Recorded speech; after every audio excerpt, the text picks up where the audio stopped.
As promised, we've got former Chancellor Kwasi Kwarteng now to react to the Tory manifesto. Kwasi, lovely to see you this evening. Thank you for joining me. Did he go far enough? I mean, we had nothing on income tax. We had nothing on inheritance tax. He could have gone further on stamp duty. He could have gone further on VAT thresholds. What's your reaction? Yeah, look, I think that it was very cautious. And I saw that Nadim Zahawi, who was a colleague and indeed my predecessor as Chancellor, writing in the Daily Telegraph that we should have looked at scrapping inheritance tax. I think there needed to be something bolder, perhaps, something that would actually shift the dial in the campaign. And what's happened sorry. You're always going to say you don't think that this idea of abolishing NI for the self-employed is bold enough? Well, it's okay, but we tried to get rid of IR35. But of course, that was part of the mini budget, which was all reversed. So I get where they're coming from. But I just think that, as a proportion of the working population, self-employed are a big proportion. But I think it's something that won't necessarily attract as much attention as some of the other tax cuts that they could have put in the manifesto. And of course, the manifesto is just that. It's a manifesto. The only time that we will be able to enact it is if we got a majority, which is looking increasingly difficult to imagine. But then you would have thought that they would put some sort of rabbit to be pulled out of the hat in the manifesto. That's why it's slightly underwhelming, because we're in last chance saloon, aren't we? Yes. I mean, if you ask me, would we be 20 points behind on average 3 weeks to go to the election?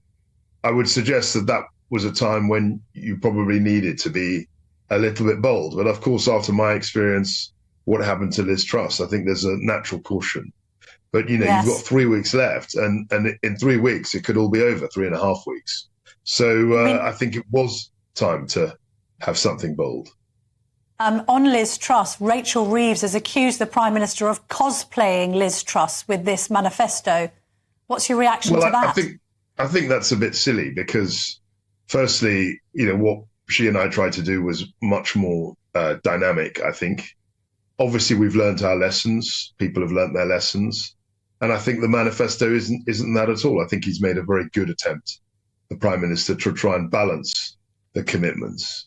But the problem with all of this is that, given what happened last week, given what's going on, this could be regarded as small beer. I think people will have expected something a bit more dynamic.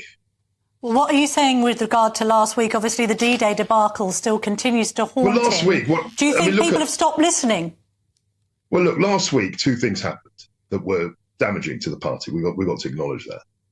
It was only last week, on Monday, that Nigel Farage announced that he was going to stand in Clacton, and that wrong-sided a lot of people. And I think that put us, you just look at the numbers, Reform definitely got a boost from that.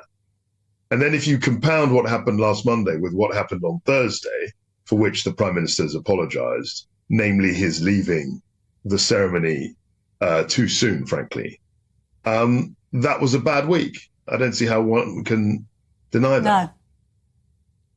When we look at the numbers here, Kwasi, maybe you can help us out, because Christopher Hope and I were trying to look at how they want to make this 17 billion that they need, because that's what the tax cuts amount to. They've attributed 12 billion to welfare reform and then 6 billion to tackling the tax gap. But we were commenting along with Nigel Nelson that all seemed quite vague. I mean, can you guarantee that you can claw back those amounts? It's very difficult to do that because every time you need to plug a hole in public finances, people say, we're going to have more efficiencies, we're going to be more efficient at raising tax revenue. And that's, something that we've seen many times. So it is a bit vague. You can try and do it. And of course, it's very difficult to be specific about how you can raise that money. But, it's carefully costed. I mean, saying that you're going to close the tax gap is at least a signal, an indication that you're keen about, you're focused on raising money.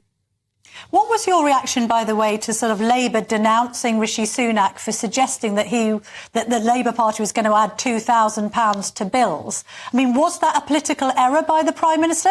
He stuck with that figure and he doubled down on it. I think he's right. I think, I mean, the issue actually was a technical one as to whether the Treasury had costed it. I think that was where the debate was. I know it sounds technical, but it was all about, whether the Treasury had signed off on the number. I think the number is realistic, actually. I think what the Prime Minister said was right. But I think there was the whole debate was as to whether the figure, the £2,000 for every household figure, had been signed off by Treasury officials. And I think they said that they hadn't done that. Yes. I mean, some jiggery-pokery by the Treasury, perhaps, Kwasi. Finally... Well, I'm not sure. No, but I mean, look, I think the difficulty is obviously they're impartial civil servants. That's the idea. And dragging them in and saying, well, they've done the costings on the opposition's numbers and this is the number. You can see why the opposition would say, well, hang on a sec. These are impartial civil servants. Did they really sign off on these numbers? That's a fair debate. And ultimately, finally, Kwasi, isn't the problem here that if the tax bands remain frozen, then everyone's taxes go up over the next 5 years, regardless of what either side says? Yeah, that's true. I mean, the whole point about freezing tax bands is that because of inflation, because of hopefully a rising economy, more people are going to be in the tax band, and therefore the Treasury raises more money. I mean, if you look at the 40p rate, when that was introduced, I think in 87 or 88, there was a very, very small number of people who paid that because £40,000, I think the rate at which it was a very high income. Now, what's happened is that all the rates have stayed the same roughly. And of course, inflation has meant that a much larger segment of the population is paying tax at 40% and now at 45% than was ever envisaged when those rates were introduced. And that's what, the term for that is fiscal drag. And that will happen regardless of who's in power, I think. Kwasi Kwarteng, thank you very much indeed for joining me this evening. Thank you.